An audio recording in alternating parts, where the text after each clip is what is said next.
Assalamualaikum warahmatullahi wabarakatuh. Perkenalkan, saya Atta Bahira.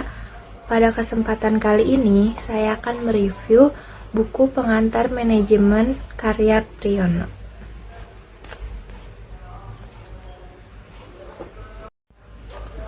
Buku pengantar manajemen karya Priyono merupakan salah satu buku yang sering dijadikan referensi utama mempelajari dasar-dasar manajemen, khususnya bagi mahasiswa, praktisi bisnis pemula, dan siapa saja yang ingin memahami konsep manajemen secara fundamental.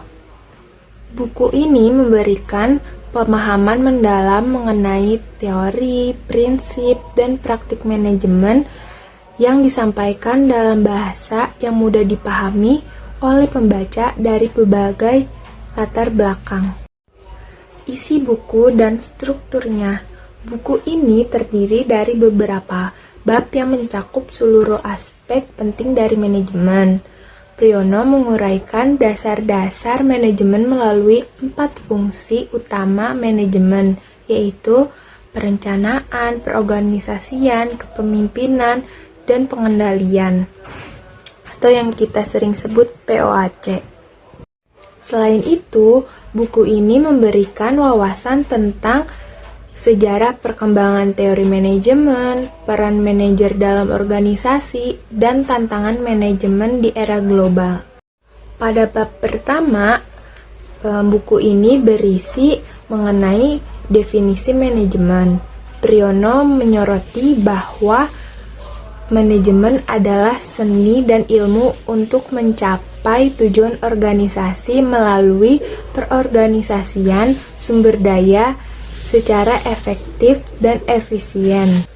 Bab ini juga menguraikan elemen-elemen utama manajemen seperti manusia, metode, mesin, dan uang yang menjadi fondasi dalam mencapai keberhasilan organisasi. Pada bab kedua, menjelaskan sejarah panjang teori manajemen dari masa ke masa, mulai dari teori manajemen klasik yang dipelopori oleh Frederick Taylor dengan konsep scientific management, hingga teori perilaku yang lebih menekankan pada aspek manusiawi dalam organisasi. Priyono juga membahas teori kontemporer yang berfokus pada perubahan dinamis dalam lingkungan bisnis global. Pemaparan pada bab ini tidak hanya historis, tetapi juga reflektif.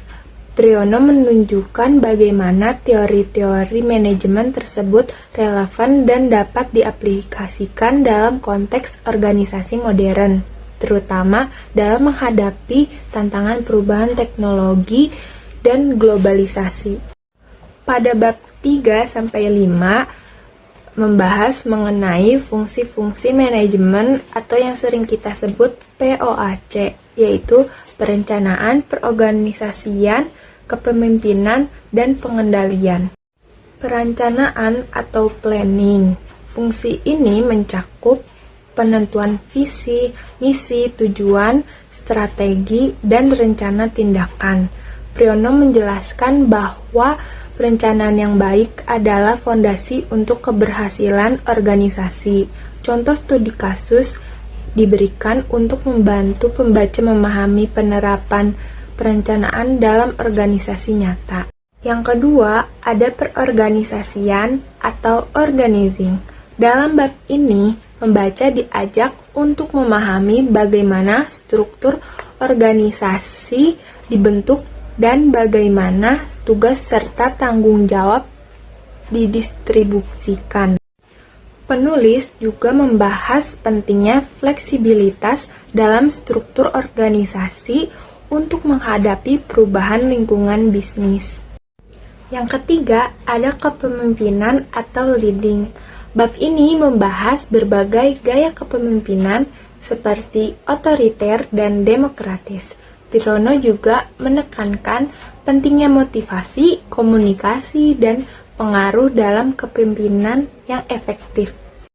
Yang keempat, ada pengendalian atau controlling. Fungsi ini mencakup proses monitoring dan evaluasi untuk memastikan bahwa tujuan organisasi tercapai.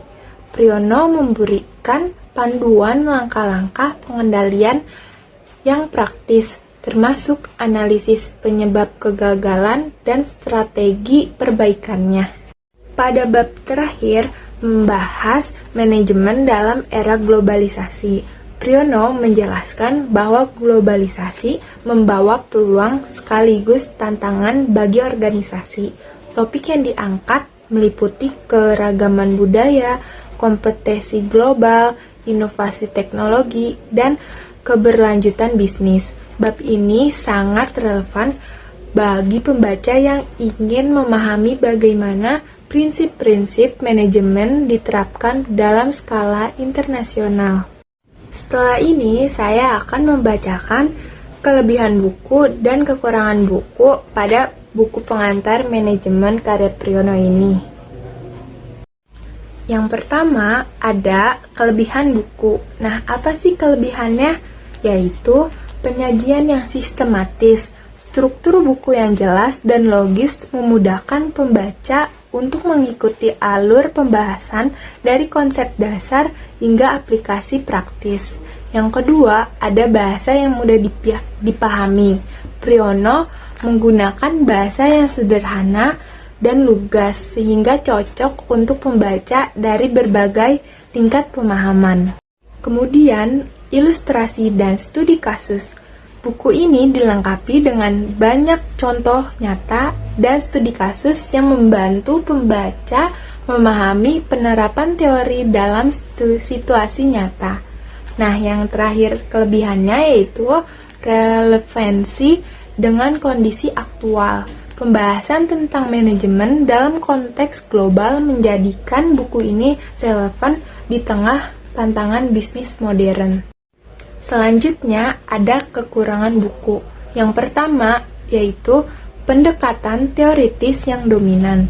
Maksudnya, meski terdapat studi kasus, pembahasan dalam buku ini cenderung lebih fokus pada teori daripada praktik. Penambahan lebih banyak contoh praktis dari dunia bisnis nyata akan memperkaya konten buku. Yang kedua, ada minimnya visualisasi. Buku ini bisa lebih menarik jika menyertakan lebih banyak diagram, tabel, dan grafik untuk mendukung penjelasan. Yang ketiga, kurangnya diskusi interaktif. Tidak ada pertanyaan reflektif atau latihan di akhir bab, sehingga pembaca kurang diajak untuk berpikir kritis atau mengaplikasikan apa yang telah dipelajari.